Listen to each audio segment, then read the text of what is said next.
What's up, lovelies? It's your boy Standful, and we are back with another mother freaking video. And that's a period. Oh, but anyway, y'all. So as y'all can see, today is gonna be a story time because y'all see that in the title. Period. So today's gonna be a story time about how I spent 12 hours in jail. So if you're interested and you want to know more about that, and you want to hear me talk about all that, continue watching. But before we get into all that, y'all need to know my socials so y'all can find me and y'all can go follow my Instagrams and stuff and y'all can keep up to date when I post videos. But anyway, y'all, so y'all can find me on Instagram at Always Stand the Fool. You can find me on Twitter at Stand the Fool. You can find me on Snapchat at Stand the Fool too. I don't know why I'm talking with my hands, I always do, but it is what it is. And you can find me on TikTok at Stand the Fool. Now that we done got into that, y'all know where y'all can find me. Follow me so y'all can stay up to date with when I post videos or whatever. But y'all, now that that's out the way, let's get into it. So this story takes place back in August of 2023. Back when I first got put on probation. That's a whole nother story for a whole nother day. But we'll get into it later. If you want it, we'll just comment and I'll post the story about it. But anyway, so basically what happened was I had went to, I had left out the house because I needed to get me something to eat and I wanted some snacks and whatnot. So I left out the house. Drove to Cookout, got me some food, whatever, got me a little nugget plate and whatever and all that. And I went to Speedway and I went to go get me some snacks. So after I got my snacks out of Speedway and all that, I then get in the car. I was on the phone with my ex-boyfriend at the time. Well, at the time my boyfriend, now ex-boyfriend. I was on the phone with him at that time and I guess I forgot to cut on the car lights. Cruise. Maybe I guess I forgot to cut on the car light, so when I was pulling out the gas station, the police just so happened to be coming down the road. Police just so happened to be coming down the road, and he saw that my lights were off. So when the police seen my lights off, of course, in the town that I live in, the police, instead of just flashing lights, letting me know I need to turn my lights on, like a few other counties that I've lived in before, this police, because again, I live in the county that I live in, and they're it's a poor county, let's put it like that. So anyway, they turn around, and they pull me over. I see the lights flashing, so it's done. So I just pull over at this point, because what else am I gonna do? What I'm gonna do? I'm gonna do a high-speed chase. And I live right down the street from the courthouse. Like, that's not smart. So, I pull over. The typical license registration. Your license was off. First off, do you know your license was off? I did not know. My bad. Second off, I need your license registration. I don't have a license. I am on probation and my license is suspended currently. Kept it honest with him. So, he go run my information with my ID. Come back to the car maybe about 10 minutes later. Maybe less, but when the police take your license, they go write your name. It'll be taken away. So, he comes back to the car, and he tells me, there's a warrant for your arrest. I said, what? Huh? Who? Like, who? Cause, sir, I ain't did nothing. Like, what did I do? What did I do, officer? He couldn't tell me right then and there what I did, because it was apparently more than one thing that he had seen. So I'm like, okay. So they take me out of the car. They tell me to turn around. Tell me to put my hands behind my back. Some hands behind my back. I'm just saying, like, defeated at this point, because like, what? How do I have a warrant out for my arrest? I'm still like, I'm in my head like, how is there a warrant for my arrest? I'm like, hands behind my back, handcuffs, and now I'm on. But I'm in my head. I'm not even worried about the handcuffs right now. I'm not even worried about the fact that I'm getting walked to the dang on car to be put in the back seat. I'm really wondering, where did the warrant for my arrest come from? Because baby, I ain't did nothing. I ain't did not a thing. So I'm in the back of the car now at this point, hands behind my back, handcuffs. And let me tell you something, y'all. Let me tell you something real quick. Most uncomfortable feeling of my life. The most dreadfulest, painfulest experience of my life. Well, I'm not gonna say the most dreadful and painful experience of my life because I've been through far worse. But you know, them handcuffs was uncomfortable. They was cutting into the wrist. They put them things on too tight. Even though I got fat wrists, I don't know, but baby, them things was they was cutting. They was cutting like a tight pair of skinny jeans cut. They was cutting. So I finally get to the magistrate office, which don't take long because I was like 5 minutes down the road from the magistrate's office. I literally had to pass the magistrate's office to get to my house. So I get into the magistrate's office. They pull up all my stuff. They fingerprint me, getting my picture taken and stuff. I'm like, in my head, I'm still wondering how, what, when, where, and how do I got a dang old warrant for my wrist? First thing I'm thinking. Second thing is, I'm really about to go to jail. Like, I'm really about to go to jail, and I don't even know what I'm going to jail for at this point. So as I get fingerprinted, they take my pictures, they start questioning me and stuff about this, that, and the third. I finally get told what I am being arrested for. Now, the first thing that they said was trespass. I'm like, trespassing? Now, I know, and now, in the county I live in, there's somebody else with my whole name and my birthday. Like, we literally have the same name and same birthday. We just don't look nothing alike. But anyway, so when they finally went through it, they figured out it was him for the trespassing thing. So they let that one go, thank God. Because it was already enough with what I got charged with.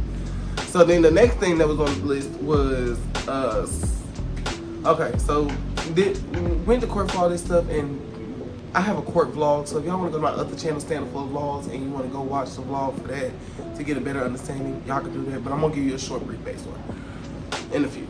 So they tell me the next thing that I am currently being charged with is a starvation resulting in, I don't want to say, I don't know if YouTube gonna get funny about this, so I'm just gonna say unalivement. Yeah, I was charged with starvation resulting in unalivement of 7 puppies. So I'm just in my head like, sir, ma'am, sir, ma'am. Who? Like, who? Because I only own one dog, one mother effing dog, and that little was close to a year old. And he was alive when I called the pound. So here's the backstory first off. Before we go any further into this story, I gotta go into a little bit of backstory. So basically, one of my parents was a dog breeder. Something happened, had to leave. When he left, he told me give him 2 days before I called the pound. Gave him the 2 days, called the pound, told him about my dog being in his house and how they need to go, how I need somebody to go get my dog from his house. They got my dog. Like a week or 2 later, they called me. They let me know that my dog is in the pound, and that's pretty much it of the situation at that point until now. So now, let's get back into it. So basically, that's where the starvation of and the unalivement to result in an unalivement of 7 puppies come from. It came from that parent who was breeding dogs and never mentioned that to me when I had left. Like after I left his house, this is when this happened. Well, I know supposed to parent with my father because I understand he is. So, but anyway, did not mention that little tidbit of information that that it was some unalignment going on with some dogs. So, y'all. So moving on, found out that I'm pissed because I'm telling the officers like, this is not me, this is my parent, this is my parent's stuff. Why am I being charged with my parents' stuff? The officers at this point they do believe me. I've been honest about everything else, so they do believe me. That's the one good thing out of the whole thing. They do believe that it's not me that we should be charged with it. So that's the good thing about the situation. But the bad thing is, whether or not they believe me or not, it's still a warrant for my arrest. I still gotta go to jail. So I'm like, y'all know I didn't do it. I'm not responsible. What the? So either way, after everything comes out, and I know they still gotta take me to the county. So they took me to the county. Now I get to the county. Be mind, when I got to the county, it was like 3, 4 o'clock in the morning when I got to the county. So at this point, I'm already tired. I'm defeated. I'm just like, I just want to go to sleep. At this point, I just really want to go to sleep. I've told this story about what happened and why I'm in this situation 3 times already now. Like, I'm just ready to go to sleep. Like, I'm tired of talking. I just want to go to sleep at this point and get bailed out when I can. So they get me in there. I give them everything. Had to get my phone, wallet, had to change out of my clothes, and had to put everything in Ziploc bags and bags and stuff. So I get put in my cell. Luckily enough, they put me in the cell by myself. Thank you, God. But they put me in the cell by myself. Things I did not know about yet. One, they had to give me my mattress. The mattress is like this thin, like this thin. I'm not playing. Like the mattress was this thin. Like I'm glad I did not have to stay in there long, because if I did, baby, that would have been uncomfortable. But I digress. Then they give you like a little tube, like this big of freaking deodorant, like a little tube, this big of toothpaste, a toothbrush about no bigger than this, and it was just ghetto. Like it was just ghetto. Like it make my dang on head. Then they gave me 2 left foot slides. Yeah, 2 left feet slides. Like what I'm gonna do with 2 left foot slides? But I put them things on because I ain't had no choice. I ain't want my bare foot touching the floors. Cause ew. So anyway, they put me in cell. They gave me all that little crappy stuff. I'm laying in the bed at this point. I'm just taking a nap, because what can I do? What else can I do? I don't got a phone. I ain't got nothing. So what else am I gonna do? I go to sleep. I sleep all the way up until breakfast. By this point, breakfast I think got started like 7, 8 o'clock. Like 6, 7, 8 o'clock. So I only slept for maybe about 2 to 4 hours at max. Woke up, got breakfast. Let me tell you, the breakfast was pitiful, baby. Let me tell you, yeah, I know it was jail, so I know the breakfast was supposed to be pitiful. But 1 piece of turkey bacon, some Hawaiian sweet bread, plain ass oatmeal, and some plain eggs, and a salt and pepper packet with a thin plastic fork. That won't it, baby. I mean, I ate the turkey bacon, the little 1 slice they gave me in the bread, but that was pretty much all I ate. Everything else I threw away. I gave it back to them so they can have it. So after breakfast, after I give them back the eggs and the oatmeal, the stuff that I did not eat, I sit there for hours. And I do mean hours, because it was like at least about, okay, breakfast was like at 6, 7 o'clock. I got out at like 3 in the afternoon. So I sat there till then, from that time to then, just going in and out of sleep, because I ain't have nothing else better to do. And if I stayed awake, I was going to be depressed about being there. So I did not want to be depressed, so I went to sleep. I slept most of the time. So then after a few hours, I finally get told to grab my stuff, grab the mattress and everything, and I can leave. Like, I'm getting bailed out. I'm like, God bless your heart, y'all let me out. Like, y'all just let me out.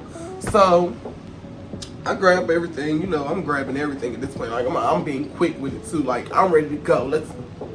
I grabbed everything so quick. They told me, go in this room, change your clothes, and then when you come out, stand here. So I'm like, okay. But I put my clothes on with a quickness, shoes on. I walked out, one of my shoes off my foot. It was barely hanging on by a thread, and I was putting that thing on as I was walking, because baby, I was ready to go at that point. I ain't care that it was hanging off. I was putting it on as I was walking, and I was getting out the door. I stood right where they told me to stood, and I waited. Then they put me in this little section, and from them putting me in this little section, I had to wait for them to like buzz and click open the doors, because it makes this little zzz, and then clicks. So I had to wait for them to do that, and I felt like that took about 30 minutes to an hour. Just being dramatic, of course, it didn't take that long, but it felt like it. But they finally buzz clicked the door open, and I walked out. I seen my mom, my sister, and my freaking brother, and I almost cried. I ain't gonna lie to y'all, I almost cried. I was being a little, I was being a little, because baby, for one, jail ain't for me. Whether I had a cell by myself or not, it's not for me. I'm too cute, and I'm too sweet for all that. Like, do you not see this sweetness and this cuteness? They was not gonna have me. They was not gonna make me nobody's in jail. I'm not gonna be nobody's. And I might be being dramatic, I might. And then I might not be, who knows? But if we won't go find out, then was we? So, that is the story of how I spent 12 hours in jail. I don't recommend to nobody to go to jail, because it's very much ghetto. It's very ghetto, especially where I'm at. It's ghetto, and it's not it, and it was not for me. But yeah, that's the story about how I spent 12 hours in jail. I hope y'all like this story. I hope y'all want more stories. If you do, please, like I said, comment and like the video. Let me know that y'all want more stories, and I definitely will give you more stories, because there's a lot. There's a lot of stories in this 27 years of life. There's a lot of stories. So yeah, with that being said, y'all know Like, comment, subscribe. Let me know y'all want to watch my videos. And I will see y'all in the next one. And,